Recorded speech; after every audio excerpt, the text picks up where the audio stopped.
সমবায় সমিতিৰ ফালৰ পৰা যিটো কাৰ্যসূচী লৈছে আপুনি অংশ লৈছে কেনে অনুভৱ হৈছে আৰু পাটামাৰী সমবায় সমিতিৰ তৰফৰ পৰা যি উদ্যোগ লৈছে মই তেখেতসকলক প্ৰশংসা কৰিলোঁ। লগতে বহুত ভাল লাগিছে আমাৰ এই দুখীয়া ঘৰৰ ল'ৰা ছোৱালীসকল। আপোনালোক জানে পাটামাৰী আৰু ভোগদাহৰ একদম দুৰ্গম চৰ অঞ্চল।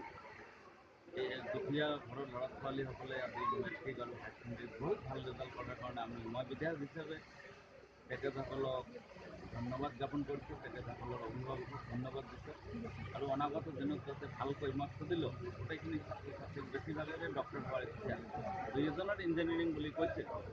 তেখেতসকলৰ আমি উজ্জ্বল ভৱিষ্যত কামনা কৰিছোঁ। বহুত ভাল দুৰ্গম অঞ্চলৰ পৰা যি ভাল ফলাফল লাভ কৰিছে বা ছাত্ৰ ছাত্ৰীসকলে যি ফলাফল আপোনালোকে দেখুৱাইছে সেই হিচাপে আপুনি বিধায়ক হিচাপে যিসকলে আৰ্থিকভাৱে দুৰ্বল তেওঁলোকক কিবা সহায় মই বিধায়ক হোৱাৰ আগৰে পৰা কমচে কম এডুকেশ্যনৰ আৰু হেল্থৰ ক্ষেত্ৰত বিশেষকৈ এডুকেশ্যন দুখীয়া ঘৰৰ ল'ৰা ছোৱালী বহুত মই পঢ়াই আছোঁ, ডক্টৰ হৈ আছোঁ। অকল বিধায়ক বুলি নাই, এইবেলিও যি আহিছে বিশ্বকেইজনক যি আহিব এডমিশ্যনৰ পইচা নাই বা ড্ৰেছ পাতি বৈ টিউশ্যন যিমান পাৰোঁ মই মানে হেল্প কৰি থাকোঁ। এইবাৰো কৰিছোঁ। আজি সম্বৰ্ধনাত দিলোঁ আমি এখন ফুলাম গামোচা, ডিকশ্যনাৰী এখন, মানপত্ৰ এখন আৰু 1000কৈ টকা আমি দিছোঁ। গছ পুলি দিছোঁ দুটা। গছ বৃক্ষৰোপণৰ কাৰণে যাতে সজাগতা আহে সমাজত, সেইকাৰণে আমি ছাত্ৰ ছাত্ৰীসকলৰ দ্বাৰা বৃক্ষৰোপণৰ কাৰ্যসূচীটো আৰম্ভ কৰিব বিচাৰিছোঁ। সেই হিচাপত আমি গছপুলি বিতৰণ কৰিলোঁ আৰু 8জন ল'ৰা ছোৱালী আমি বাছি উলিয়াইছোঁ একেবাৰে মানে দুখীয়া পৰিয়ালক। সেইবিলাকক আমি আৰু 4000 টকাকৈ এক্সট্ৰাকৈ দিম। ভাৰপ্ৰাপ্ত উপ সঞ্চালক হিচাপে খাদ্য সামগ্ৰী যোগান আৰু গ্ৰাহক পৰিক্ৰমা বিভাগৰ জইন কৰিলোঁ আৰু আজি কেইদিনমান আগতে মোক পাটামাৰী সমবায় সমিতিৰ সভাপতি ইছলাম ডাঙৰীয়া, সম্পাদিকা সুমা পালে গৈ পেলাই মোক আজি এই সভাত যোগদান কৰাৰ কাৰণে আমন্ত্ৰণ দিছে। সেয়েহে মই এই সুযোগতে পাটামাৰী সমবায় সমিতিৰ উদ্যোক্তাসকলক মই আন্তৰিক ধন্যবাদ জ্ঞাপন কৰিছোঁ। ভালে আছিল। চেণ্ট্ৰেল গভৰ্ণমেণ্টৰ পৰা মই গৈছিলোঁ ক্লাছ 6ত, তাতে মই থাকিছোঁ। আগলৈ কি হোৱা IPS অফিচাৰ। তোমাৰ দেউতাকে কি কৰে? দেউতাকে মাটি বিজনেছ কৰে। তোমাৰ কিমান পাৰ্চেণ্টেজ আছিল? 73। কি হোৱাৰ আশা আছে?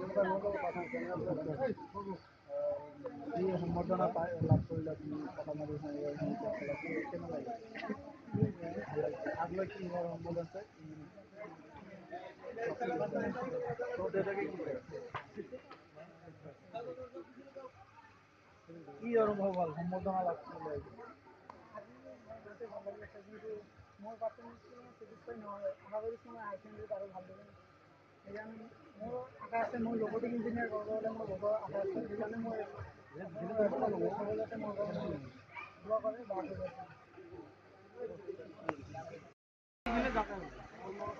আৰ তো চাবি গেলে জায়গা অল্প খাই যাবে অল্প যাবে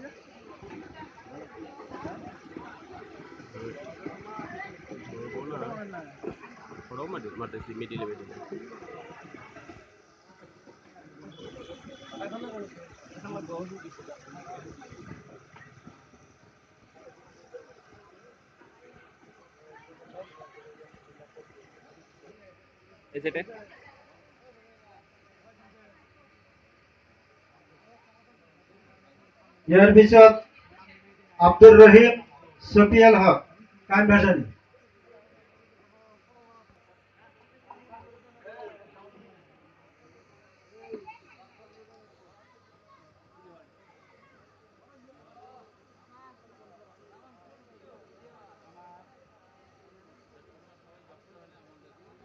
ইয়ার পিছত আয়েশা জুলেখা ডটার অফ হাসিম আলী মন্ডল ভোগদহর তেখেতক সম্বৰ্ধনা জনাৰ কাৰণে মই বিপিন চন্দ্ৰ চক্ৰৱৰ্তী উপ সঞ্চালক খাদ্য আৰু সামৰিক যোগান বিভাগ ভূমি তেখেতক মই অনুৰোধ কৰিছোঁ।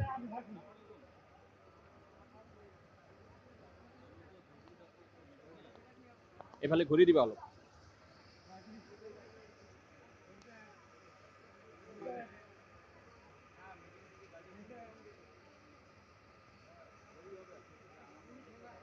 সাদ্দাম হোসেন son of হাফিজউদ্দিন পাটামাৰি তেখেতক মই আহিবলৈ অনুৰোধ কৰিছোঁ।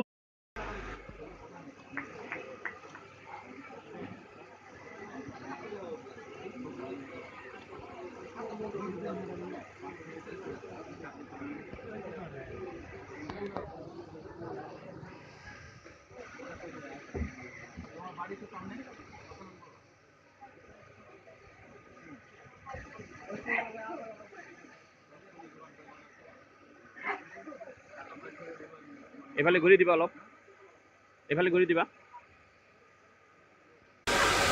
উদ্দেশ্য ব্যাখ্যা কৰাৰ কাৰণে মই পাটামাৰী সমবায় সমিতিৰ সম্পাদিকা শ্ৰীমতী সোমাপাল ডাঙৰীয়ানীক অনুৰোধ কৰিলোঁ।